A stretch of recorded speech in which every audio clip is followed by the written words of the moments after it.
قرآن میں بات کہی گئی ہے، لن تنالوا بر حتی تنفقوا مما تحبون۔ اللہ جب تک اس انسان کو پسند نہیں کرتا ہے، جب تک اللہ کی راہ میں وہ اپنی پسندیدہ چیز دے نہیں دیتا۔ وقت دینے کا نام ہے، وقت قربانی کا نام ہے، وقت چھیننے کا نام نہیں ہے، لینے کا نام نہیں ہے، قبضہ کرنے کا نام نہیں ہے۔ یہ جھوٹا پروپیگنڈا ہے، اور اسی لیے جو سرکار کی طرف سے پارلیمنٹ میں بار بار بات آ رہی ہے کہ وقف بورڈ اپنے حق کو کہیں بھی جما رہا ہے، کسی کی بھی زمین چھین لے رہا ہے، یہ بات بالکل غلط ہے، کیونکہ ہمارے مذہب میں، ہمارے دین میں سب سے پہلا وقف حضرت عثمان رضی اللہ تعالیٰ نے کیا تھا، جنہوں نے کنواں خرید کر لوگوں کو مفت میں پانی پلانے کا کام کیا تھا۔ اور تب سے لے کر یہ جذبہ آج ہمارے اندر ہے، تبھی جا کر ہمارے آبا و اجداد نے اپنی زمینوں کو وقف کر دیا، دے دیا مسلم سماج کے فلاح و بہبود کے لیے۔ اور یہ کہتے ہیں کہ یہ زمین آپ چھین رہے ہیں، لینڈ جہاد کر رہے ہیں، یہ جھوٹ ہے، اور اس جھوٹے پروپیگنڈا کو ہم کو ختم کرنا ہوگا۔ یہ ہندو مسلمان میں تضاد پیدا کرنے کے لیے اس طرح کی باتیں کرتے ہیں۔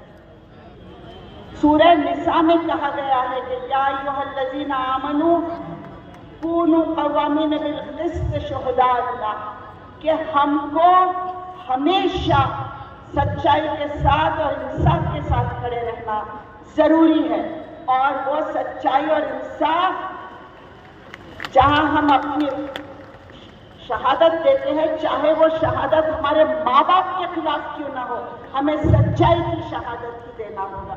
یہ ہمارا دین کہتا ہے، اور یہ کہتے ہیں کہ ہم یہ زمینات چھیننے کے لیے بیٹھے ہیں۔ اس پروپیگنڈا کے ساتھ یہ مسلمانوں کے لیے نفرت پیدا کرانے کا کام اس ملک میں کر رہے ہیں، اور اس کی آڑ میں یہ جو زمینات ہے، جو لاکھوں ایکڑ زمین ہے ہندوستان میں وقف کی، جو بہت قیمتی ہو گئی ہے، ان زمینوں کو بڑے بڑے امبانی اڈانی جیسے کارپوریٹس کو دے کر اس پر سے پیسہ کمانے کا کام یہ سرکار کی نیت ہے۔ اس نیت کو کامیاب نہیں ہونے دینے کے لیے پارلیمنٹ میں ہم بہت طاقت سے لڑے، صبح 4 بجے تک ہم بیٹھے رہے، ہم نے ووٹ کیا کہ ہم کو یہ قانون منظور نہیں ہے، لیکن ان کے پاس تعداد تھی، اور تعداد کے بل بوتے پہ یہ قانون منظور ہو گیا۔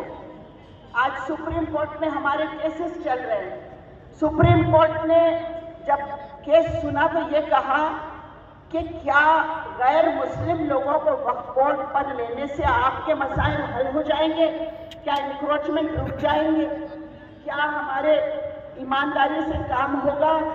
یہ سپریم کورٹ نے پوچھا ہے۔ سپریم کورٹ نے اس پر بھی آپتی جتائی ہے کہ آپ اس پہ کس طرح سے